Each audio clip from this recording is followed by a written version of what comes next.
2026 is finally here, and that brings 2025 to a close. And in this video, I want to restate my bullish thesis for XRP going into 2026 because it's something that I haven't talked about in a pretty long time.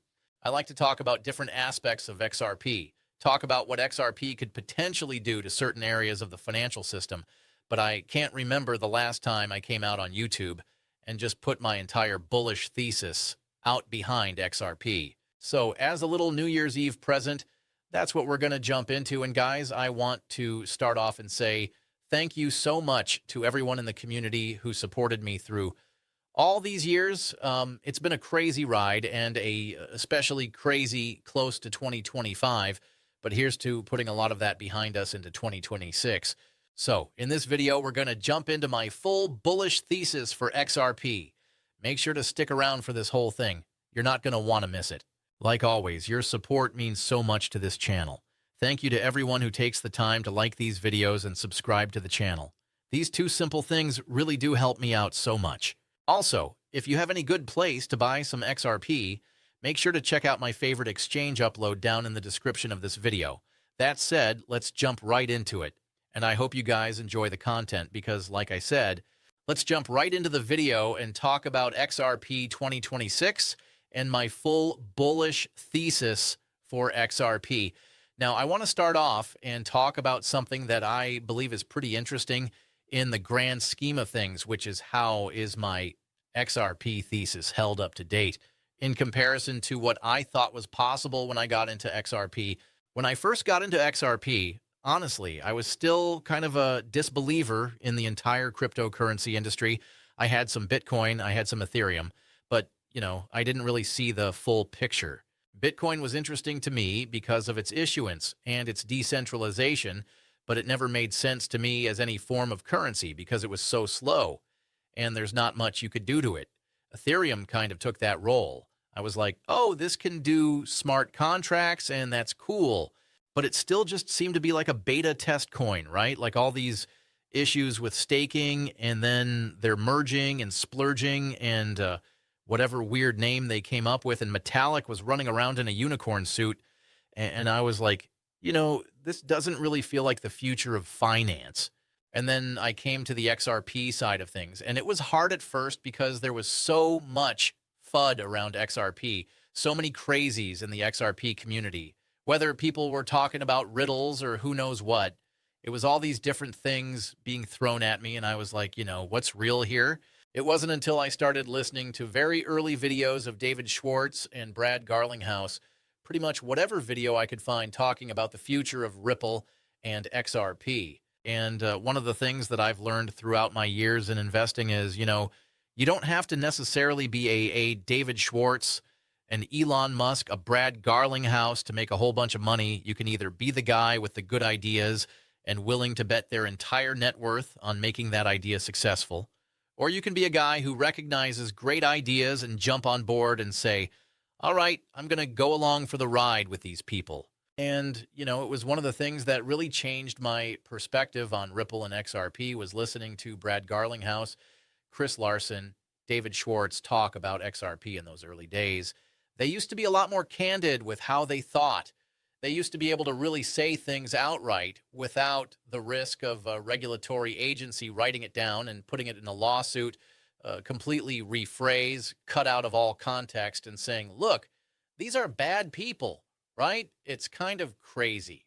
I did when the Ripple SEC case first started. Even the most diehard XRP people I used to follow completely turned against Ripple. They said, I've seen what this lawsuit says. You're a bad company. XRP is a scam. And it wasn't until the facts were actually brought to the public where people took a second look at it and said, oh, wow, this was really not the full story. And Ripple was able to prove themselves. But going back to those early days, one of the things that I really noticed about what Brad Garlinghouse, what Chris Larson, what David Schwartz were saying was that this was more than what these other communities were talking about. XRP was often referred to as a global reserve asset, something that could replace currency as we know it. And as soon as I started to hear those things, I understood that these people weren't in this just to make some money, sell XRP, and have a little software for Ripple to sell to banks.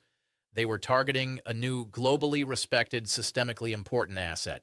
And the more I looked into the banking sector and the flaws and the issues with centralized currency and centralized value, the more I started to understand how transformational it would be to the world to have an ultra-liquid, completely decentralized asset that anyone could contribute to or draw off of. This is where my thesis for XRP really started to change a bit, because for the first time, I started to see XRP as not just a cryptocurrency, but a new liquidity tool for the world's financial system. Something that has never existed before in history, but had tremendous value. The ability to have a hyper-liquid asset but had no counterparty was something that has never existed. And if you listen to people talk about why 2008 started and some of the biggest problems right now via the Triffin dilemma with the current financial system and the lack of trust parties have with each other but still have to do business with one another, it just became increasingly obvious to me that something would have to come fill that role.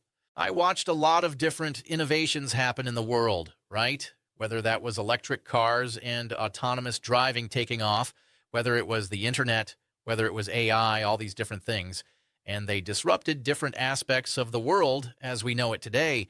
But the one thing that never seemed to be disrupted, and the one thing that still has yet to be disrupted in my eyes, is the banking rails, right? We have all these new fancy fintech platforms and all these different things. But the way money moves is still completely archaic. And it just seems to me like cryptocurrencies are the obvious thing to fill that role. When I first got into crypto and really started to understand it, one of my biggest doubts out there was that, well, maybe there will be a better technology, right? Crypto seems really good and great and solves all these problems. But what happens if some new technology comes around and is better than cryptocurrency? And in 2025, I feel like this part of my thesis really was erased. For the first time ever, the large financial institutions that have essentially dismissed and pushed away crypto for the longest amount of time were suddenly jumping on board and saying, like, this is something that we have to adopt, that we're going to go belly up. There's been no new technology and there's been no other innovation. It's been crypto, and it's been the adoption of that crypto and the actual validation of this technology that we saw being the solution for a very long time that seems to now be adopted by the very financial institutions that are going to need it most. And to me, this has been one of those things that have really taken my own thesis to the next level. When I first got involved in XRP, the questions were, is the United States government even going to allow this thing to exist? Is this going to be outlawed? Is it going to be a security? Are these things just not going to be something that governments ever accept? And now it's so funny. It's like a couple years later, it seems like there's a full-on effort to make the United States the cryptocurrency capital of the world. So for me, I always align myself with what those early visions were, what the founders of XRP thought XRP could one day be a supranational global reserve asset, something that's an infinite liquidity source for any financial institution without any counterparty risk. These are pristinely and almost impossible to value propositions to the current financial system. They're assets that have never existed in its current form. And I always personally had the thesis that that was going to demand valuations that didn't exist today. If gold could command a, $30 trillion market cap, right? What could a hyper-liquid version of gold that can be transported instantaneously and has banking capabilities, loan capabilities, instant settlement capabilities, what is that worth? In my opinion, it's probably worth hundreds of trillions, right? For me, whenever there's a new asset brought in, whether that's AI or the internet, it always usurps the valuations of the things that were the legacy technology. And if you take a look at sort of what these decentralized neutral assets are today, they're rocks that have some minor utility in electronics. We're talking about something that is not only a decentralized asset, but has brand new infrastructure capabilities for the world banking sector. This, to me, is going to demand a valuation that's significantly higher than where we are today. And I don't think it's really going on a stretch and saying those things, because I'm just aligning myself, like I talked about earlier, with what the creators of the technology thought, right? They can get it right. They can get it wrong. But for me, I have a tremendous amount of respect for these people. I think they're the geniuses of the world, and I want to be aligned right next to them. And I have what I believe is a proposition for XRP that is directly aligned with what the creators of XRP themselves thought the proposition for XRP could one day be. So I don't think that's necessarily out of line in one way or the other. The big question for me has always been, how long does it take for the market to appreciate this asset, right? How long does it take for the market to fully understand the things we're talking? Because the truth is the market realized these things in the same exact time I've been realizing these things. There would have never been any money to be made, right? The market would have already been pricing in the success that I believe XRP could one day have, which, like I talked about, is in the order of magnitudes of tens to hundreds of trillions of dollars in market cap. The market would have already appreciated that. There'd be no way to make any money. And I learned a lesson a long time ago, specifically when I was investing in Tesla. When I was investing in Tesla, there was a long time period where there was a whole bunch of FUD against Tesla. There was lawsuit after lawsuit against Elon Musk. He was a scammer. He was going to be unsuccessful. He did all these things that were wrong. He was a failing company. And there's just so much FUD thrown at Tesla. And it was one of those things for me where I always just kind of sat there and said, I see something special here. I see something extremely special here, something extremely unique, something that's going to be transformational, but I don't understand why the market can't see it. And for the longest time, that just held me back and put me in a position where I didn't feel like I could take those strides to really go Allen in something like Tesla. And you know what the truth was? The truth is that I was always right. The Tesla community was always right, and the market just took a long time to figure it out. The market took a while to really wrap their head around what Elon Musk was doing, and it never made any sense because it was so blatantly obvious and Elon Musk was so public about it. But the market just couldn't figure it out. But guess what? One day it did figure it out. And I always sat there and thought that my biggest regret was not just trusting my thesis. It was my biggest regret was trying to figure out why the market wasn't seeing the things I did. And I spent so much time trying to reconcile and figure out why doesn't the market see the way I see these. But it wasn't until after Tesla appreciated that I sat back and thought about it. Of course, the market didn't see what I saw, because if the market saw what I saw, I wouldn't be investing in Tesla. I'd be sitting there thinking about how I missed Tesla. The truth is that the only way that I could have ever made money on Tesla was seeing it before the market did. And I looked at that always as some negative thing, like I was early or I might have gotten this wrong or X, Y, and Z. But the truth was that I always had it right. It was always correct. And I just had to be patient and wait for the general market to figure out the things I already knew.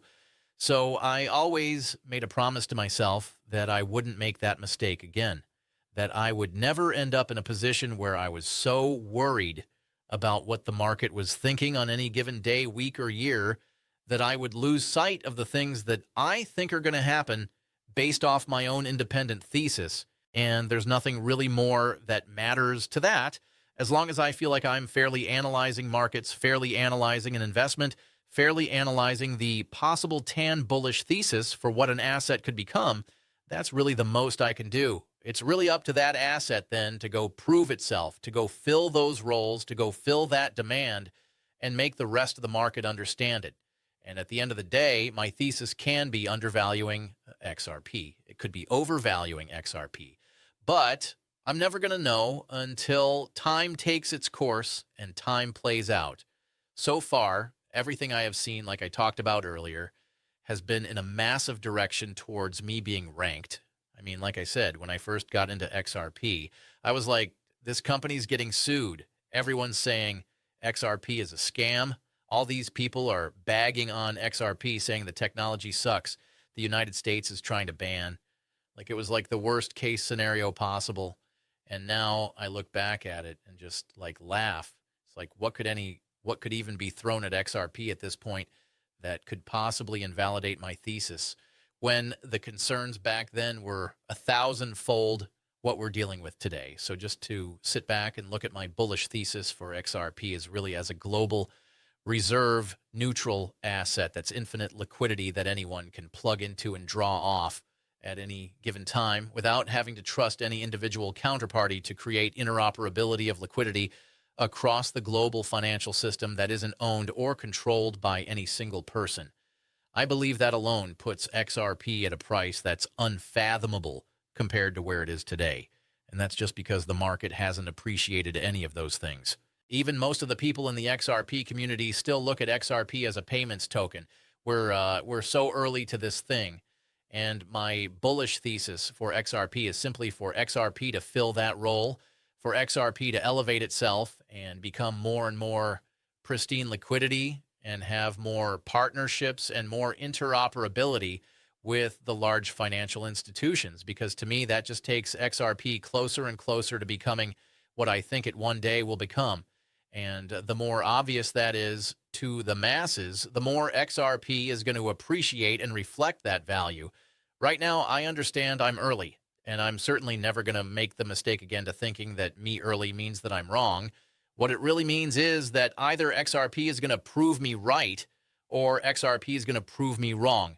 But if XRP proves me right, let me tell you right now, the market will one day reflect that. And I can't be undetermined. I'm blanking on the word undetermined by my investment based off what the market reaction has been. I need to evaluate XRP and the fundamentals. And going into 2026, I've never been more excited about XRP's fundamentals. Thank you so much for coming. I hope you enjoyed this update. And for now,